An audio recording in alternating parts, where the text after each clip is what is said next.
Alongside the coach, Bruce Boudreau. Bruce, it's been a huge debate every postseason. On the one side, those who say once you get to the playoffs, the refs should put their whistles away. On the other, the group that says regular season or playoffs, the standard should be the same.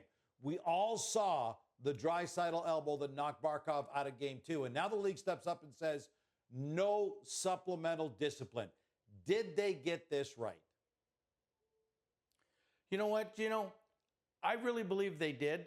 And the first thing I always go to, and when I used to talk to the disciplinary gurus of whether it's the NHL, the AHL, or whatever league, they would always say the intent was either there or wasn't there. And I believe there was no intent right there from Draisaitl. He would have liked to hit him hard.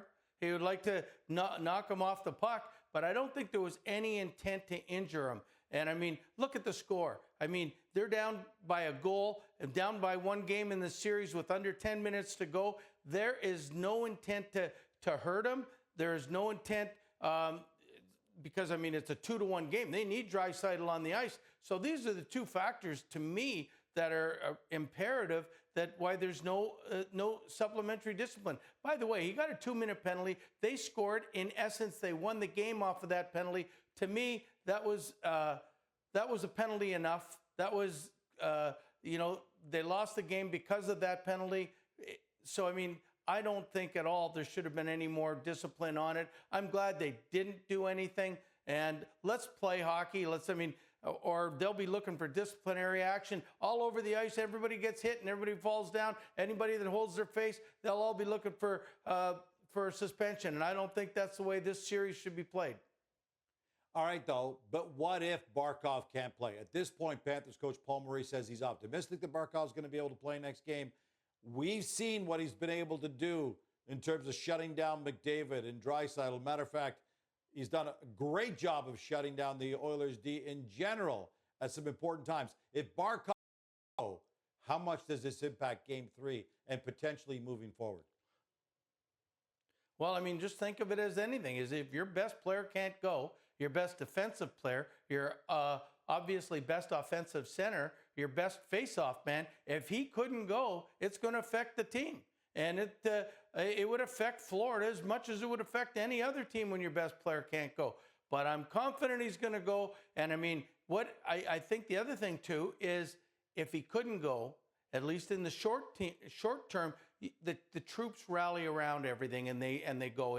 If this was all of a sudden to go to 7-game series and he couldn't play for the next 5 games, then I think it becomes a big factor. In the short term, I think Florida would rally around everybody else and play great. As we've seen, every time some great player goes out, this is what happens. For the short period of time, it's okay. For a long period of time, it's horrible. That's why when you see a team normally go to 5 defense, they're really good that game, but they can't continue to go to 5 defense for the whole series. Because Barkov has been and will be Mr. Florida for quite a while yet. To your point, he's been such a big part of the Panthers' defense. A D that's held the Oilers to just 1 goal through the first 2 games of the series. This is an Oilers offense coach that scored the 2nd most goals in the league after Chris Knoblauch took over. What makes Florida's D so effective right now? Well, I mean, in a simple word, it's pressure. They pressure the puck all over the ice. And when they're done pressuring and they're done finishing their checks, they're skating as hard as they can right back through the middle of the ice to the front of the net. And you can often see 5 guys sitting there waiting to go. And where the puck jumps on, Scott Stevens always used to tell me, let's not be stiff-legged. Let's jump in the corner at those guys. Get that first step going. Don't wait for them to get in there. You go. And Florida does it great.